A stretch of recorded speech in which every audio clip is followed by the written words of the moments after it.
A lot of people have been very curious about this. They want to know what's the real height of the Cybertruck? What is the lift? What can the suspension really do? How high is the vehicle really in? Is it really going to be 16 inches high as Tesla said it would be?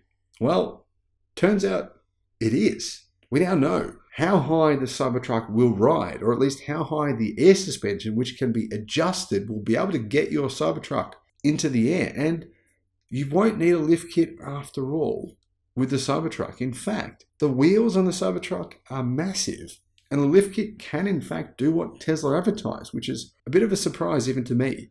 Hello my friends, welcome to the channel. Great to see you. Thank you for tuning in. I'm Sam Evans.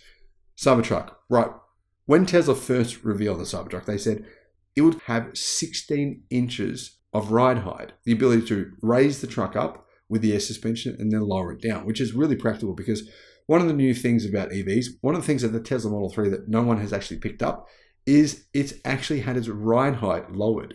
People are saying, hang on, the new version is lower. No, it's not lower because the actual roof height is the same, right? But the height of the car now is lower of the Model 3, and that's allowed Tesla to improve the efficiency. Hyundai has done similar things. Other car manufacturers are doing similar tricks, performing similar tricks in order to improve the efficiency of their EVs. And this is a big deal, right? If you're driving on the freeway, you don't want to be driving with your lift kit with your car 3 inches up in the air above your normal suspension height because you decided you need a lift kit to go off-road or to look cool. You want to be driving as low as possible, which is what you would do on the freeway unless you're an absolute moron. And so this is one of the big benefits of having air suspension in a pickup truck. About half of pickup truck buyers that I know will put a lift kit on their vehicles. But the thing is, if you're driving on with a big high lift kit, it's going to cost you in terms of range massively and efficiency. So one of the big benefits of the new Cybertruck is it sits apparently 16 inches high. Now, if you look at these images here, it actually does sit 16 inches high. And those wheels, they are huge. You won't need to go and get aftermarket wheels put on this because they're already basically aftermarket wheels. The Cybertruck has been filmed. I believe this is actually near the factory in Texas. And it shows you the ride height of the vehicle. And in fact, the tire size, which is bigger than any other standard tires on any other pickup truck that I'm aware of. There might be some special edition models that have bigger ones, but these are actually really, really big.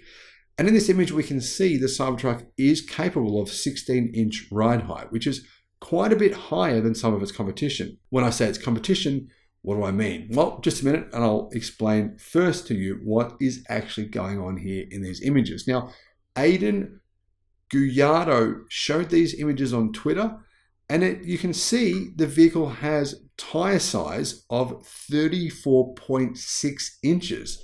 That's around 88 centimeters, but 34.6 inches, that's big. I mean, a lot of four-wheel drivers, off-roaders, they use 33s. That's big. There is a bit of a trade-off here. These big tires and wheels, they're going to lower your range. So if you really want these, I'm going to guess Tesla are going to have a couple of options. They'll probably have the option to get these, and they'll have the option for smaller ones to give you more range. And I think the smaller ones for most people would probably do the job, but it's good to know you can put these on.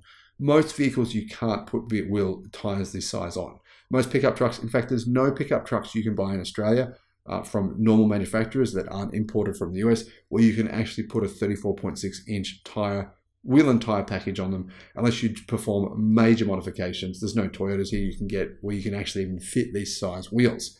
So that's a pretty cool thing for all-wheel drive. For people who want to go forward driving off-road, that you can actually even have the possibility to do this. But what's even cooler than that is you can then lower the truck to have the advantage of the range on the freeway. So how big are tires on competitors, for example? Well, the Jeep Wrangler Rubicon 392, which is like the special edition off-road version of the Wrangler, it comes with 12.9 inches of ground clearance, so 3.1 inches less than what you see here with the Cybertruck.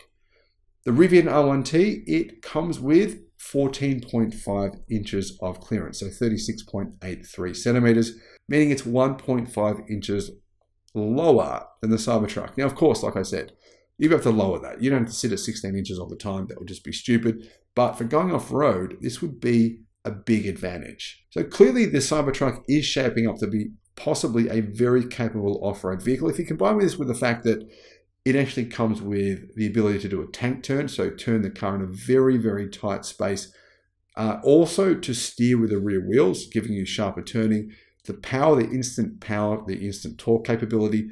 Having a massive battery pack for going off-road, that would also be a big advantage in that situation. The stainless steel body, no paint, you're not going to likely scratch the car. If you do scratch it, you can buff the scratches out. That's a big stress for a lot of people who go take their cars off-road, scratching their cars. I've done that before, and I've got to say it made me feel sick to the stomach for a while. Got some big scratches on my car.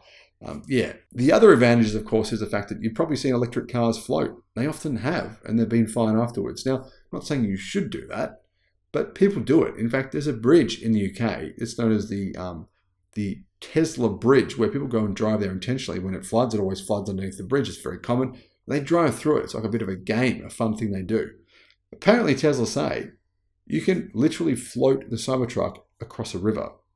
So, in terms of off-roading, it could actually be the best off-road pickup truck anywhere for sale, period. Or then again, it might not be. What do you think? Let me know your thoughts in the comments. Thank you for watching. Bye-bye.